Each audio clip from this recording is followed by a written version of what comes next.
Good evening. Good evening. Hi, everybody. Welcome to the Pivot Poll. It's Friday night and it is Pivot Poll time. So, we would like to welcome you to the Pivot Poll. Hey, Andretta. Hey, Hello, Bestie. hello everyone. Hi. So, tonight we are going to be talking about my health, my journey. If you have ever been touched by a health crisis or health issue, or if you know someone who has had a health journey, you know how important it is to understand what that is and how it feels possibly to go through that. And then what it's like on the other side, especially now during these turbulent times of things that are going on in our world. It's more and more now more important than ever to talk about your health and the journey that you're on. So tonight we have a special guest. Her name is Adaris Rivera. I met Adaris at work actually about 6 years ago. Doris, I can't believe it's been 6 years. Yes. And the one thing I can remember about meeting Adaris, I don't know if Adaris remembers this or not, but during one of our trainings, she came up to me and she said, "Hello, beautiful." And, and I know that might just sound really simple to some, but Mhm. during that particular time, I was running around. I think it was either my first or second training that I was doing with my Mhm. new position, and I was frazzled and trying not to appear to look frazzled. And those words really lifted me up that day, Adara. I said, I don't know if you knew that, but and I knew from that day forward that she was good people, as we say. She was really, really good people.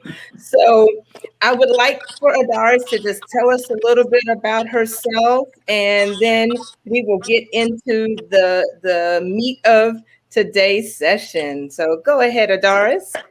Well, hi everybody. Thank you, Andrea and Heather, for inviting me here today. I can't really believe I'm here. God have ways to for us to get connected and to share our story. Mhm. So let me tell you a little bit about myself. I am original from Puerto Rico, born and raised. Moved to the United States when I was like 12. And I'm my wife. We just celebrated our 28th anniversary, believe it or Wow, not. I'm a congratulations. mother of two beautiful boys, 14 and almost 17.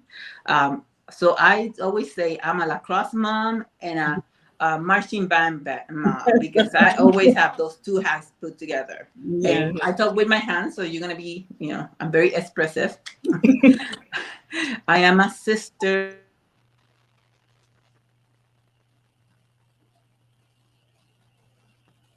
a mother, a missionary, a student, and I don't know what happened. Do you still see me, We Andrea? see you. We hear Okay. you. Go ahead and repeat what you were saying. I'm a, sure. I said that I'm a sister, a Mhm. friend, and you already met my BFF, Glory V. Yeah. Kudos to her. She's watching us. I'm a volunteer, a missionary, a student, a career coach, a life coach, a mental health advocate. And that is really dear to my heart. And in the near future, hopefully, I could be a Christian counselor.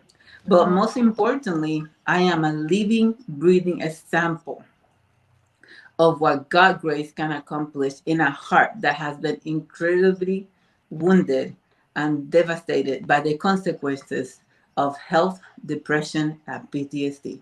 But I call myself an overcomer. I Wow. am an overcomer.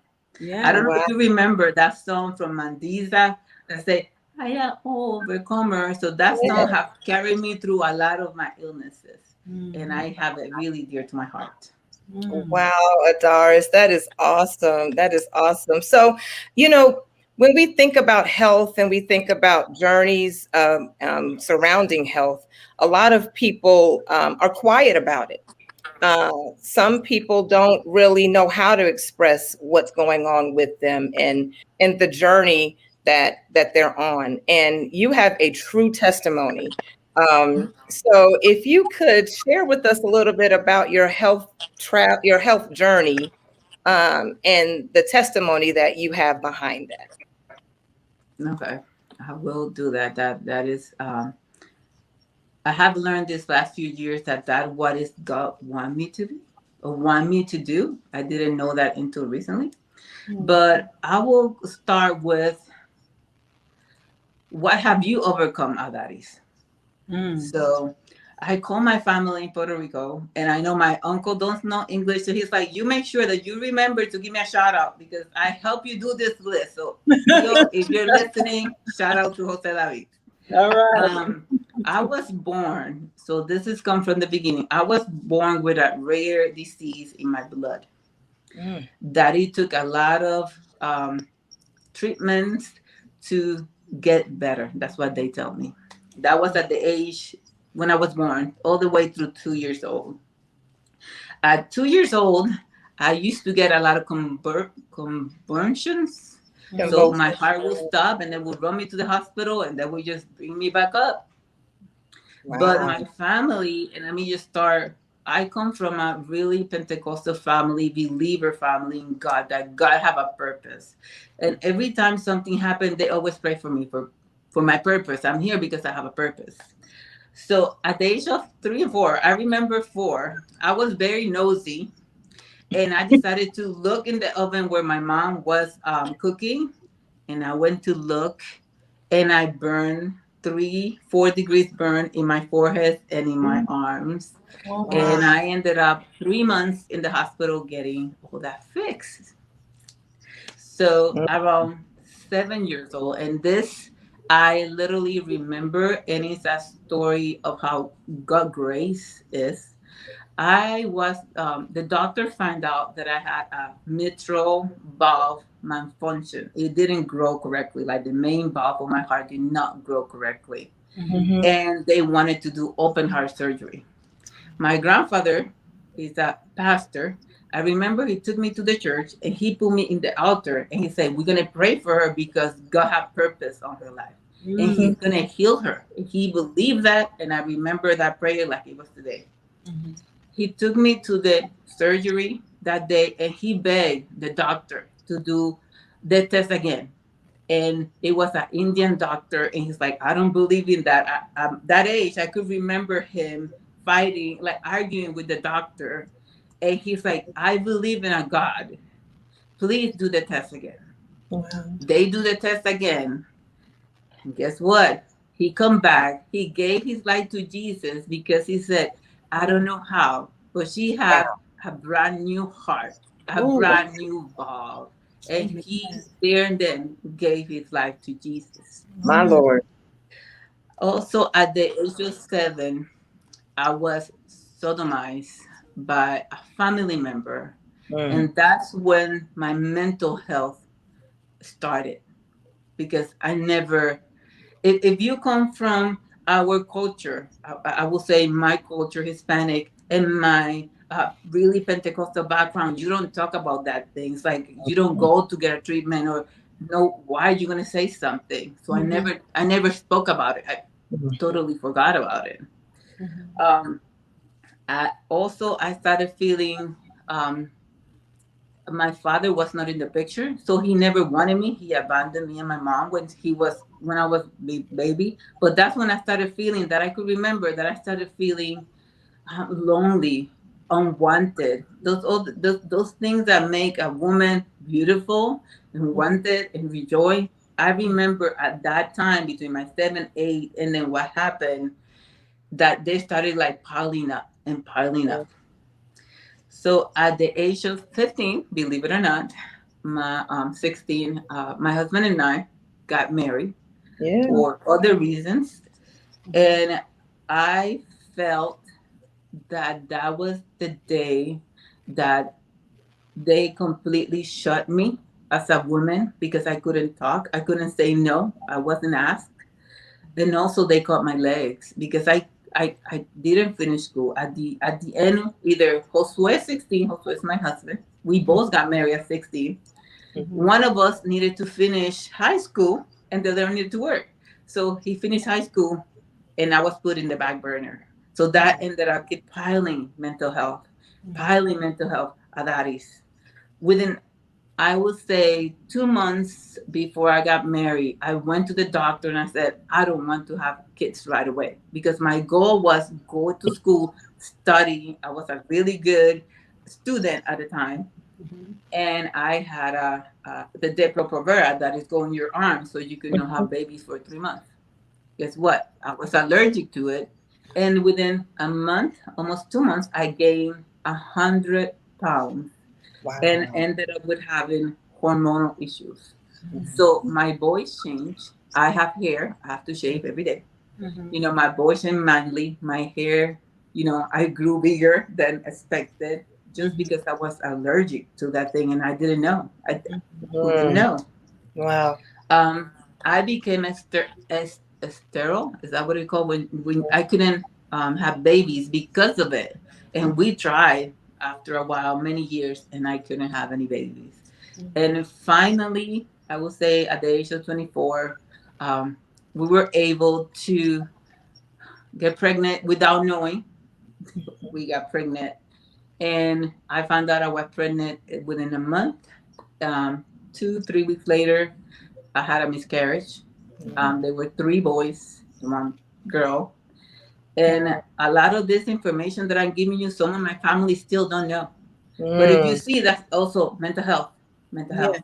Yeah. And I mm, keep pushing that down because my mom was so strong and she went through so much with my father and the other partner, but she was the stronghold. She's like, God have a purpose. He's gonna make us through it, And Yeah. she could do it. I could do it too. mhm. Few years passed. God gave me my son Caleb, my 17-year-old that I love, and a year with Caleb, I would say with Caleb came diabetes because he gave me prenatal diabetes, postnatal, and then he stayed with me. I became what is called the insulin queen, and I know my husband know all about it because for 3 years I was injecting myself 2 different type of insulin, um, whole syringes every 2 hours. Oh And wow. Mm, at that time, I had Wow. my baby Caleb. I was 370 pounds and I didn't know what to do. My diabetes yeah, was never controlled after that. mm, So gastric bypass came in and I saw a glimpse of light. Well, I either die trying to survive for my kid or just die right here and give up. And I wasn't going to give up because my mom showed me that you do not give up. You keep fighting because God have a purpose for your life. yeah. Mm. Well, that happened. Have the gastric bypass within, I would say, not even 6 months of having the gastric bypass. God surprised me with David, which is my youngest. Mhm. I was in the hospital so sick with him. Nothing was staying in my stomach because of the side effect of the gastric bypass being so soon. So when he was born, he was 3 pounds. He was born at 7 months, six, Yeah. 7 months, and then he went down to a pound and a half within a day. Mm, When they finally let him out, he couldn't come out because mommy became postpartum. My blood pressure went up after it. So we ended up having to stay another month. Like, I needed a vacation more from that. Mm-hmm. Well, in the process with David, I would say that was one of the most important part of my life of all this. They found cancerous cells in my uterus and they told me, what do you want to do? So at the mm, beginning, I didn't want him. It's like, God, I only wanted one child and here you're giving me two. I don't know what I'm going to do. So I was young. They told me we cannot have surgery. We did the script. You will be fine. Guess what? That did not happen. mm, 3 surgeries later, 3 different treatment later, that's what it took to get that away. And it's still until today, I still have infusions at home. I still have to go to the cancer centers to get vitamins through my port. I have a port. And remember, all that is mental health. And then I feel worthless. I feel that I'm not good enough. All yeah. this is piling up. In one of those instances, I was working in a job that I love. I thought that was going to be my job. I fell down the stairs, broke my lower back, have 2 rods, 10 screws.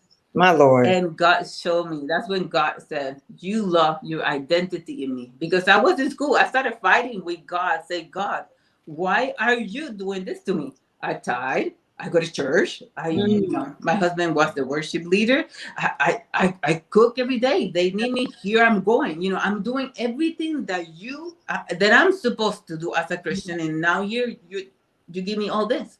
Mm-hmm. But that's when God started showing me the light through other people. mhm. And I know that you're gonna have questions about it later. And then I will say after that, the last thing that happened a few years back, I was sexual assaulted, and that was the thing that broke Adaris. The strong person that everybody knew, the strong person that take care of Heather or take care of David or went to Glory Be. Yes, we're gonna cook. Oh, I used to be a cook. I cook for everybody. It Mhm. wasn't there no more. It was a completely mental breakdown. There was no pieces anymore. It was shattered. Yeah. And I tried to commit suicide. Mhm. I call myself. I have two tattoos. One that it covers things that spirit lead me because I want to remember that God is the one that is leading me. Yeah. He took me to this hospital because I took me there.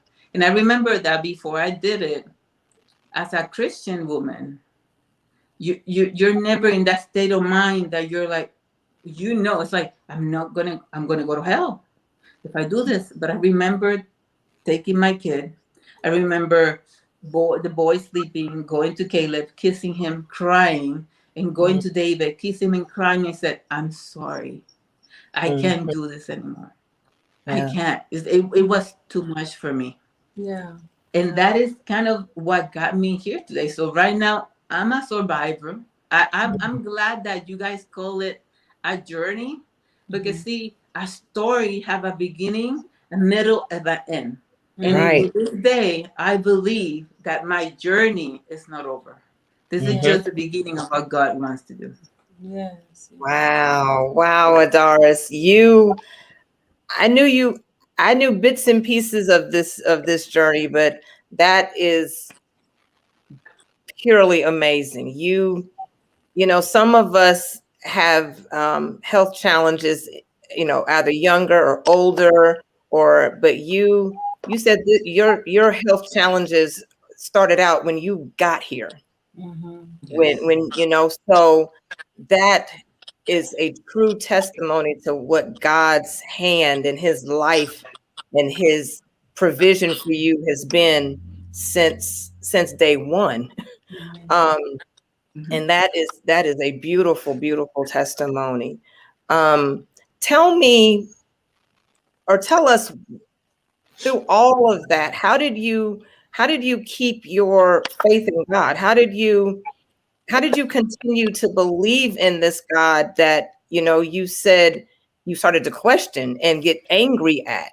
How did you continue with your faith? Well, from the beginning, I was taught that I had a purpose. And I Mm-hmm. believe that. I believe that until this day. Even when I went to you and I told you hi beautiful or hola beautiful, I always that is me. If you know me, I'm always pulling people up. But I never Mhm. thought about myself that way.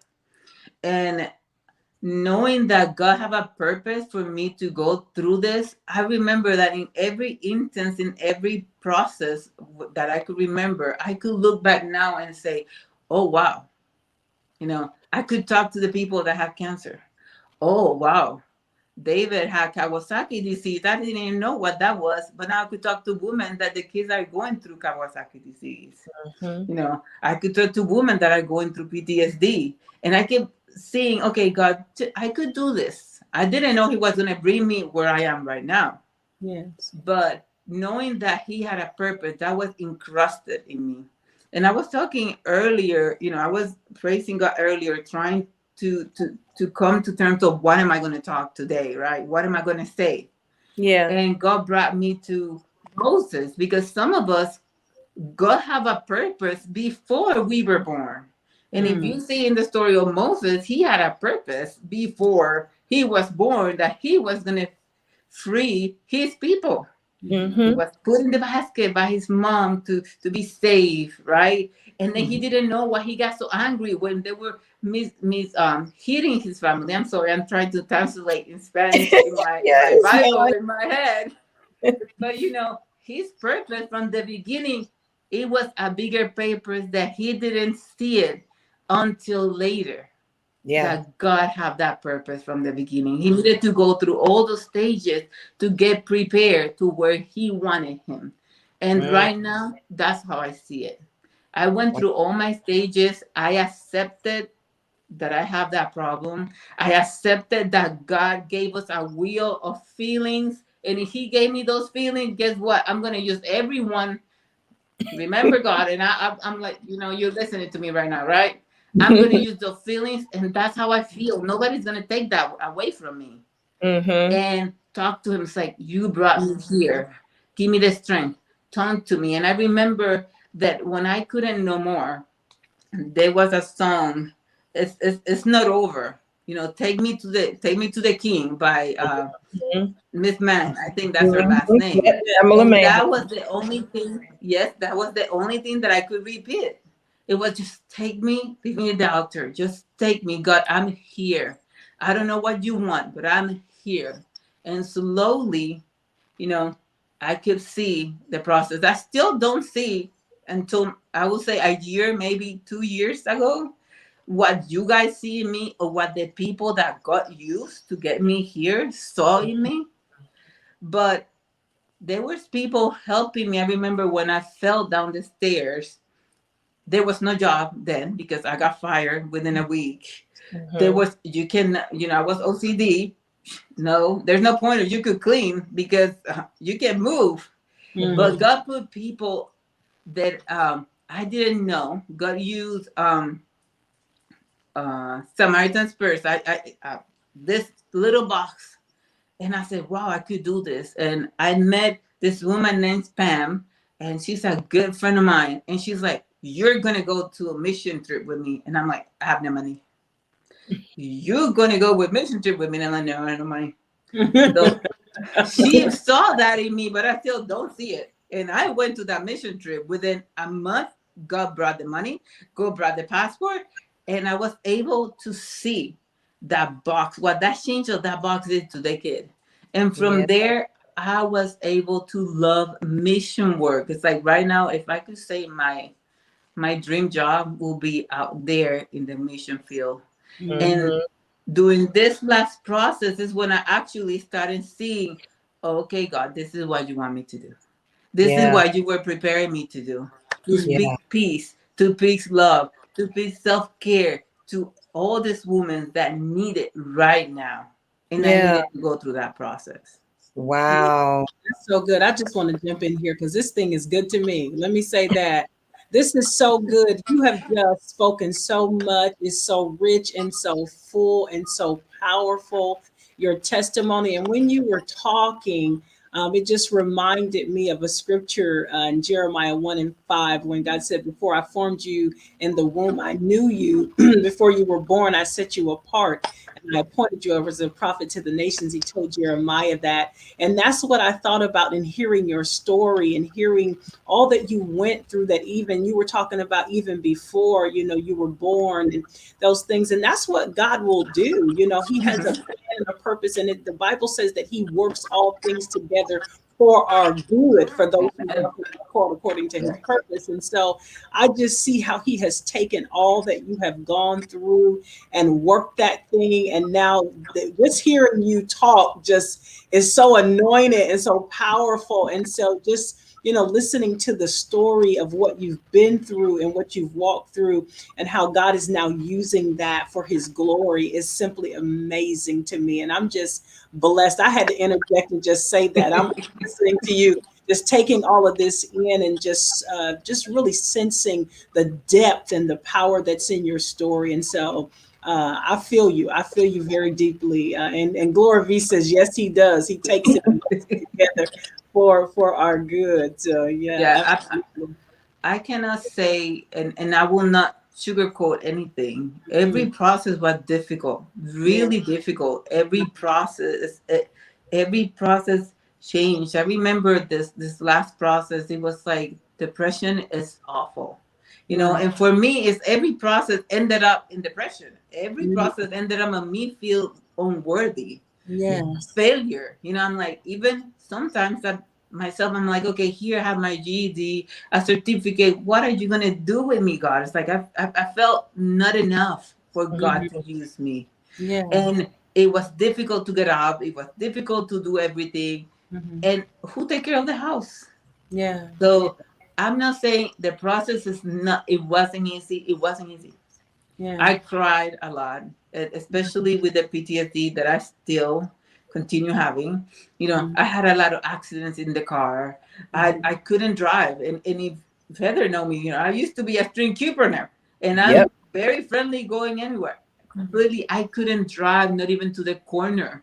I was Mhm. scared of people just coming in. And it's still to today, I have to battle those feelings and try to breathe and control it. But the most important thing is that I accepted that I needed help. And nowadays, people don't do that. You know, Mhm. Yeah. for whatever reason it is, they don't accept. It took me a year, Mhm. 1 year wasted Right. Mm. for me to say, okay, I really need it. After I went to the hospital, and then I always said I went to the hospital not for me because God took me there. It wasn't for me.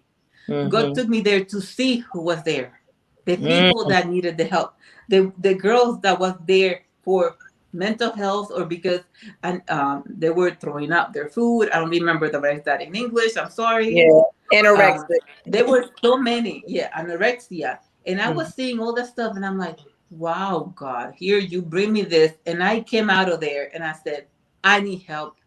I don't care. Whoever tell me if you have enough faith, that will be enough. Because Mm. that's sometimes Mhm. people, Christian people, religious people, they use that. They use the Bible to kind of put you down. If you have enough Mhm. faith, if you Mhm. fast enough, if you Come on do now. this, and I have been a leader for my church since all my Mhm. career, and Mhm. Mm. here it's like, okay, I'm not ministry. I have enough faith. I have Right. fasted. I have done everything that I need by the Bible, Right. but I need help. Come When on Yep. I now. accepted that help, That's that's good. when I started seeing the difference. Slowly but surely, all the difference in my life. But it wasn't, and it's not easy. I always tell people, go get help. But it's not easy to find somebody that understand our ethnicity, right? Because it's like we Hispanic, and I'm going to put different ethnicities don't believe talking to people. That's my problem. Why am I going to tell my problem to somebody else? And Mhm. some people in religion don't believe that because they also you have enough faith, you're fast enough. So all that together in my life made a boom, and it took me a year to accept it. But Yeah. now that I have my therapist and my PTSD therapist, they're the one that are pushing for me. They understand my ethnicity and they are religious person, and they were like, Adaris, you are sick. Mhm. But Mm. until this day, I know you're gonna talk about what God have come out. They're the Yes. one that are pushing me forward to Mhm. start the ministry. Right. And Wow. I'm going to interject one more time, Heather. I got one more thing to say. Yes, ma'am. You getting me started. You getting me started, Adaris, because you said something key that I feel like I have to say is that something you said that is so key, and this is something that Heather has heard me. We've had these discussions. Sometimes, as the body of Christ and believers, we heap shame on people. Yeah. People are afraid to say they're hurting. They're afraid to Mhm. say they're broken. They're afraid or ashamed to say I need help, because what we do is we make them feel like their faith is inadequate. We make them Right. feel like, oh, you're not Preach it. praying enough, you're not Yeah. fasting enough, you're not doing this enough. And then they feel a sense of shame because they feel like, Mhm. well, hey, I've done all I know to do, and that I need some tangible assistance. And I feel like that was such a powerful and truthful statement, because a lot of times in ministry and in the body of Christ and in churches and in relationships where we all are in relationship with the Lord, Mhm. we don't want to give people permission to say, Right. Exactly. I need that type of help. And Michael McCray Whitfield says, when you get a broken leg, you walk with a crutch. Mental health is no different. You got to go, you got to get some help. Sometimes you need that extra help. So I just thought that was so, I felt like I needed to put a pause right there for anybody who's watching. Don't allow others to dictate your needs. If you need someone to come and that's why God created therapists and people who Exactly. have that experience and That's right. expertise to help us along in those places in our souls where we may be broken, or in our places where we need help just getting extra assistance. Sometimes you just need that. And so I just wanted to bring extra light to that, because that is something that I really have felt, and I've seen it happen to people over and over, where they've needed to reach out. We've got people in our churches and pews that went home and committed suicide. I know people, in my particular church right now, many years ago, that went home and took his own life right after Yep. leaving church. There was Yep. some mental health needs. He needed someone. He needed, something more than what maybe he was, able to just grab hold to. And that was not an assault against his faith. It wasn't an assault against all of that. He needed something more. And so I just wanted to, that just kind of got my fire started right there. Doris, thank you for I love it. But it's so true, because right now we're in the church and some of the pastors are not prepared right. to deal with people like this, and They're they don't not. know what to do. They don't. I'm gonna say I'm grateful because God, at that moment in my life, Mhm. He brought my pastor Armando and Alva, and Yeah. they were there for me. They Good. were calling, "Are you okay?" They were coming from Swanee all the way here to make Wow. sure that it was okay. Are you okay? My church interacted. It was okay. Yeah. It's okay. You need that. And we need more pastors that believe that, Yeah. yes, we need people to pour into us, to give Yes. us the tools. Because Right. I remember I did not believe in meditation. Back in the day, why are you going to go there? Why do Mhm. you want to go see the devil? Why do you want to do this? But, there were so many expectations, spectacles, I don't even know how to say it, about one thing. And one thing that I learned is like, breathe, meditate. You don't have to meditate on whatever, pray at that moment. I do Mhm. my meditation every time I take a shower, because that's the only time that the boys don't bother me. Okay. That's my self-care.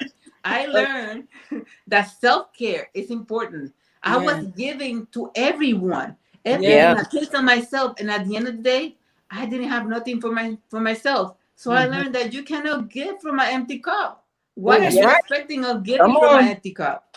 That's Yeah. right. So I had to learn those tools from my therapist. And Adaris, you could do this. I remember I said, I can. I want to go back to work. I'm going to work.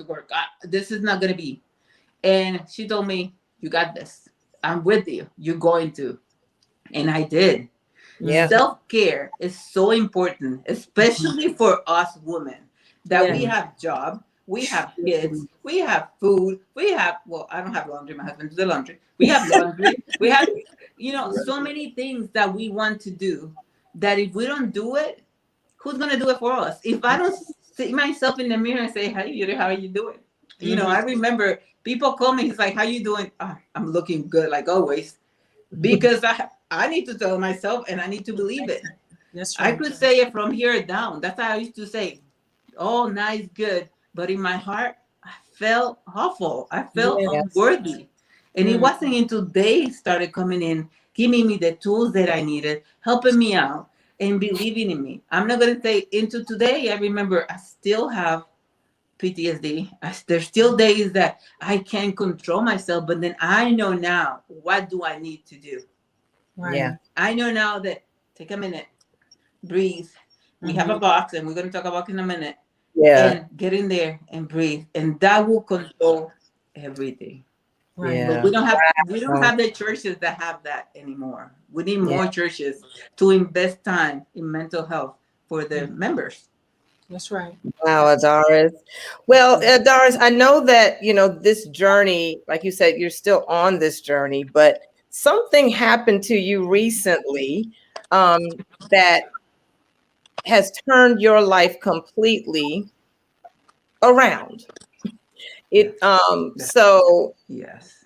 when you told me about it yesterday, I was, my mouth was on the floor because, you know, God uses us to do and to touch many. And that's one of I believe that's part of our responsibility as being Christians, is to touch others, to help others along the way. Mhm. So can you tell us a little bit about this nonprofit that you started, and why, and most Sure. importantly, why and how it ties into your testimony? So, for the nonprofit, you could say that it's been in the works since 2017. Mhm. Mhm. It's called Love in Action Worldwide. There's no love without action, and there's no action without love. So that's one of the things that God gave me. I didn't know why He gave me that, but He did. And I, I don't even know how to explain um, the I'm a So let's just start with that, right? So my birthday, I turned 44 in April, and my best friend, she's like, "Oh, it's gonna be almost it's Friday. We could do something on Saturday. We're always doing something now." And I'm like, "Sure, maybe. Let's see." And I started praying. I said, "God, what am I gonna do?" It's like, first of all, there's a lot of people that I know that need this. They need, and then I said, "Well, self care and reconnect." And God, give me the people. He gave me the people to invite to my birthday. But for me, it wasn't my birthday. It was something that God was doing. Mm. And Glory B can testify about that because she fought with me. She's like, but it's your birthday. You need a party. You need a cake. And I'm like, no, because this is God thing. He's doing this. So he gave me the people. He gave me 20 women's name. I invited the 20 women. They all came. I pray for them every day. I pick a woman and pray for them. I didn't know why God wanted them here. Mhm. I just knew that it was self care. That was the title. Mhm. And we were going to do exercise. We were going to do yoga. God brought people in my life that I didn't know to speak. Um, and I'm like, wow, that's good for my birthday. So it ended up raining. We couldn't do anything outside. And it became more privately. We moved the basement and we all got together. And Mm. one of the things that I wanted is like the common denominator was they knew me. They didn't know each other, some of them. And we Mhm. have people from 9 different places. We have from Puerto Rico, we have from Argentina, from Colombia, from Honduras. We have white, we got Irish, we have black, we have African. It was like a mixture of women that came in here, and the denominator was me and my box. And the Mm. only thing that I had was the box. Mhm. And in one of the things that they taught me is you need a mental health box. Mental. In the mental health box, you have stuff to trigger your head when you're going through a PTSD moment, anxiety moment. You go to your box, get some candy, whatever you like. I have a lot of masks. I put my a mask on. I have a lollipop, and that kind of like trigger and start thinking something else. And Mhm. letters, pictures of my family, and letters. So I remember when I started doing my box, I put it on Facebook and people send me letters. So I have letters that I haven't opened because the Oh, box is wow. there when you're supposed to need that box. You Right. open it and you grab your letter and you start doing it. So that was the main thing. We brought all those people in. I started going through my box, and everyone, everyone, I prepare a box for them. So I went to all their families secretly, got letters from them, got picture from their family. I put Oh. mask in there. They left here blessed. And the most important thing that I put in that box was pearls. Because Mm. pearl for me have always have a meaning. We're pearls in God's eyes. And the process that the pearls go to, Yeah. that process, first of all, the pearls, I just found out this is the most expensive thing that you could find because it comes from a live creature. It's not like Mm-hmm. diamonds, it's a Right. pearl. And they go through this process, right? And they hurt, and that's how you see it. Not all are the same, we're all different. And until the end, some of them die trying to give that beauty that we like. But Yeah. we are pearls in God's eyes, and Wow. we are all going through our process, Yeah. Mm-hmm. right? To Yes. Come become the on beautiful Now. pearl. So Yeah. everybody ended up leaving with their own mental health box. They ended up leaving with pearls. One of them left with a black bag full of stuff because Josue kept telling me, "Adari, this is your birthday. You're giving stuff away. This is not my birthday. This is God." And I Mm. I, I remember that he was here. This Yeah. is kind of a funny story. He stayed to take pictures, and he's like, "Well." It was a one, and I'm like 1 o'clock. Everybody will leave at 4. We're good. We have people stay overnight. And he tried to take pictures. And he's like, I'll hear you laughing, go downstairs, and then there was crying. And he will go, I don't want to do that. So we blessed those 20 women. Those were blessed with the Holy Spirit. We have a therapist that came and talked. We had a friend that got put that had lupus, and she had the love story. We had a friend that had another story from God. And I'm like, this is all putting the pieces together because it wasn't me. Mm. Yeah. This is God party. But then I took it as I asked for this house 5, 6 years ago, and I asked for this house exactly how I want it. I don't know if Yep. you have read The Circle Maker. And I Mhm. circle my house, and I want a basement, and I want an office for my ministry because I'm going to Oh, bring women in here to give them life, to do yes. this, to do Come on that. now. Exactly. And the day before the gathering, God brought me to my journal and reminded me, you asked for this. Mm. So Mm. that was like the the, My the, the God. culmination. They're like, this you go. You asked for this, Yep. there you go. Believe it. That brought that we now have a group of those 20 women that we meet every month, Mhm. and that we also are in the group together. Mhm. With that, they saw the where's it, my vision. My therapist, I'm telling her like, oh look, this happened. I'm excited. She was waiting for what happened, and I'm telling her, and I'm excited. She's like, you know that you have your testimony. What are you doing? When is your book due? What are you gonna do about it? And I'm like, Oh. well, I'm like, no, no, no, no, no. I will do it. But guess what? One of the hospital that I went to, the nonprofit that they have that they used to be in those boxes or those bags, they're no longer Mhm. doing that. And she's Mhm. like, well, now I have 2 hospitals that are reaching out so we could bring those self-care boxes, Oh which wow. now we call Hola Beautiful, Enjoy Your Yay. Journey or Embrace Your Journey. Yeah. That is a branch from Love in Action. And Love in Action, I couldn't remember before what did we put in Love in Action. In Love in Action, we use it to, how do you uh, what do you use to say love in action? Why? We identify, we help, we restore, and we equip. Mm. That Mm. is what love in action means. Those are my 4 words. I don't need to tell you anything more. And from there, we have Hola Beautiful, which Mhm. is now building a big thing of boxes that even people in California find out about, and they're like, okay, we want to be part of it. And we have a Wow. church that want to be part of it. And I'm like, okay, God, you're doing all this thing too fast for me. I'm happy to get paid too much. But I learned through that process that at that point in my time, God made a new base. So it's if I could give you a picture of how I feel, it's like I used to be a vase that it was very expensive and beautiful, but with everything that happened, it got broken in pieces and it got shattered.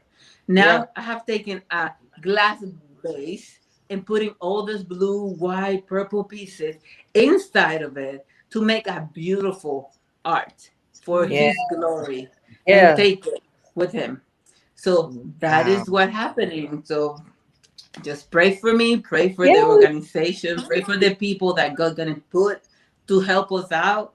And he knows my heart. I love, as you can see, talking about self-care and mental health Yeah. because we don't have that much in our culture. We don't see it a lot. And Mhm. right now I understand with what we went through with COVID and everything else, that's gonna bring a lot of things out Yeah. that we need to put together. Yeah. Mhm. Yeah. Wow. Adaris, I am so proud of you. Yeah. You you have come a long way in a short period of time. And God has used you in so many ways that in ways that you probably don't even know yet. And it's just a blessing to know you. It's a blessing to work with you.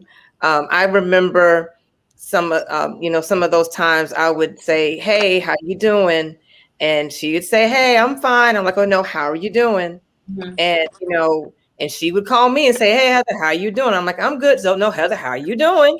So, you are truly a testament of God's hand being on someone's life. Mhm. Um, so before we end, tell me how has your best friend interacted with you? How has your best friend been? Sometimes when we go through journeys, everybody can't always come along the journey with you. So when it's Mhm. always a blessing to have a best friend, especially when you're going Yep. through a health journey. So how did Gloria V help support you during this process? As my best friend, it was difficult. It was very difficult because I'm not the same person that I was before. She Mm. didn't know how to even help me because I didn't even want help. I'm okay. I'm okay. Even when I actually could say, okay, I need help. I remember that I will have panic attacks, and the first person I will call, it was her.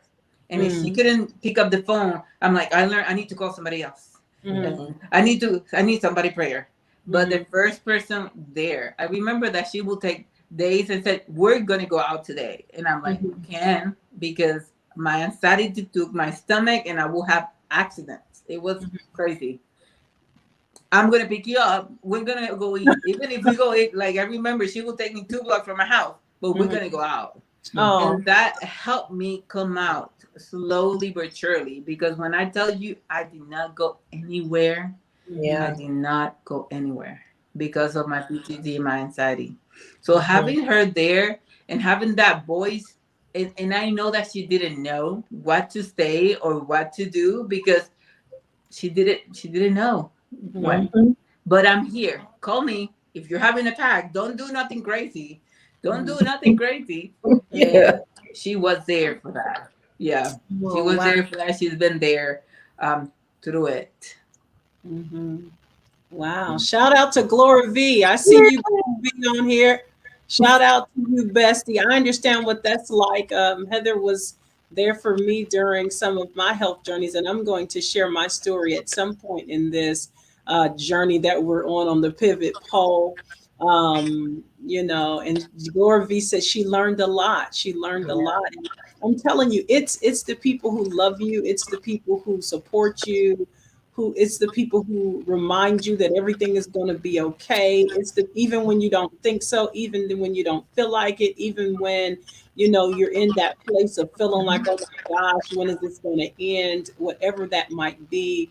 It's the people who really are close to you that really can just be by your side, even if you don't accept the help. Sometimes just knowing that a person is thinking about you and loving you and praying for you, even if you can't tangibly grab it right then, it means so much more. Because guess what? When that dawn comes and you start to see the light, you gonna know. You gonna feel what they were doing and know what they were doing and know how much they loved you. Mm-hmm.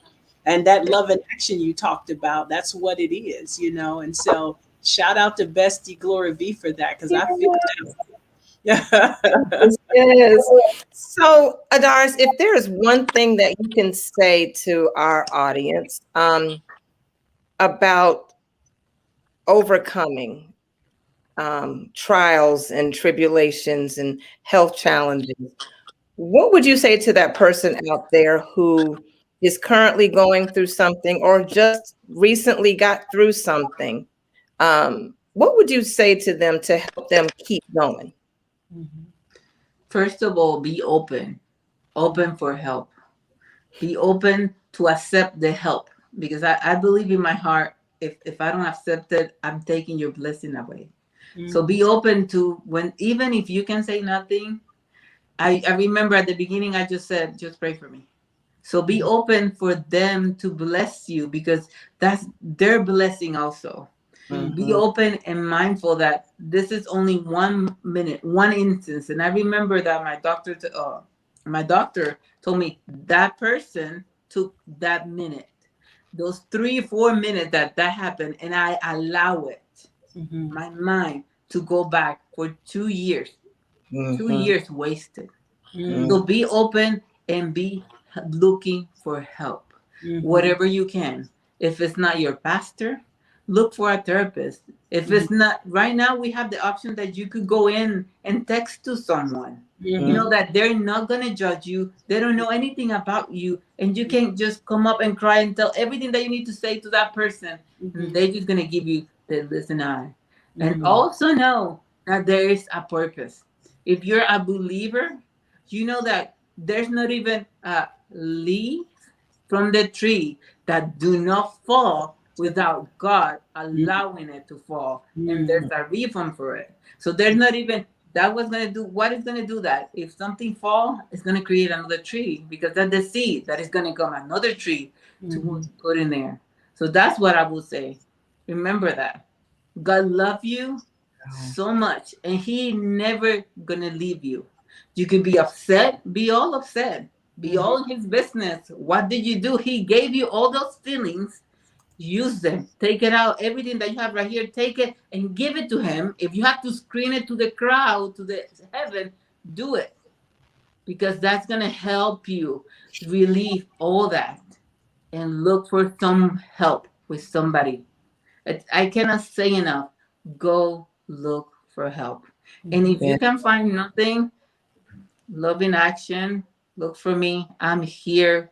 I would love to be your ear.